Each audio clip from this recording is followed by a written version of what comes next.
La France nous chasse, nous persécute, nous tue, nous réprime sur une partie de notre territoire national, à Mahorais, à Mayotte.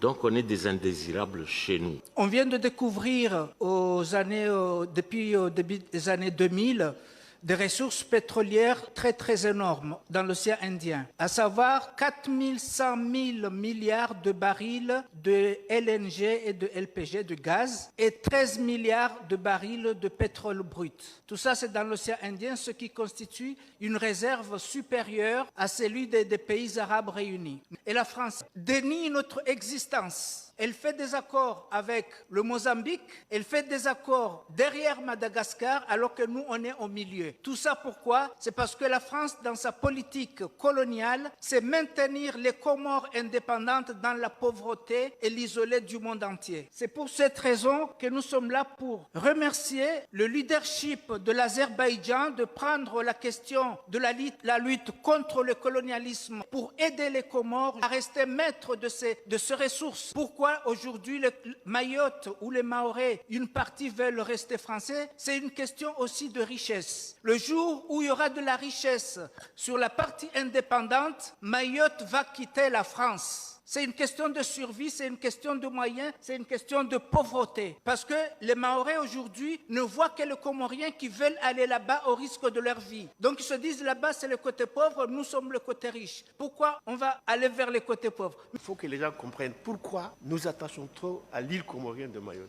L'île comorienne de Mayotte est l'île la plus comorienne de toutes les îles, constituant une unicité de sang, de nom, de langue, de religion. Ça veut dire que nous sommes une unité. Il est inacceptable que cette unité se casse. Dans l'histoire de l'humanité, aucun peuple qui s'est adossé à la France a vu un jour le soleil briller. C'est toujours les ténèbres. La France, c'est un parasite. Le pillage des ressources minières, des ressources forestières, etc. etc. Je suis M. Chadouli Mohamed El Amrani, originaire de l'île Mayotte, qui vit tous les jours et nuit. La torture de l'impérialiste, c'est dans la France. Si nous avons pris l'initiative de se rendre ici, c'est qu'il y a de quoi. Ce que nous souffrons chez nous, nous souffrons dans des diverses situations qu'on peut passer toute la journée, qu'on ne pourrait jamais terminer ce qu'on ressent dans notre pays natal. L'impérialiste en question dans la France, qui a mis en place un système de délinquance, notamment le terrorisme, ce que la France vient d'installer à Mayotte. Tout en travaillant en longueur de journée,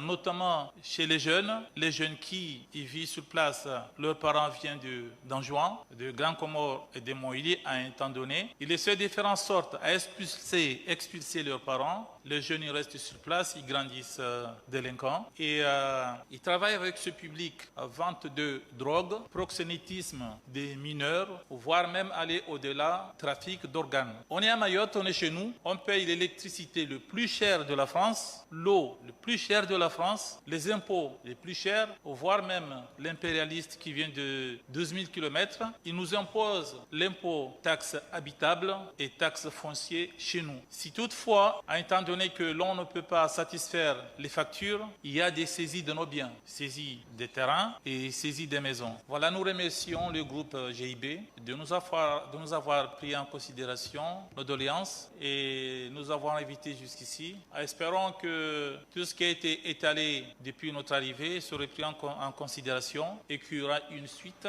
qui pourrait nous apporter réponse favorable. L'objectif que nous souhaiterons que ce soit atteint, c'est de faire chasser la France à Mayotte.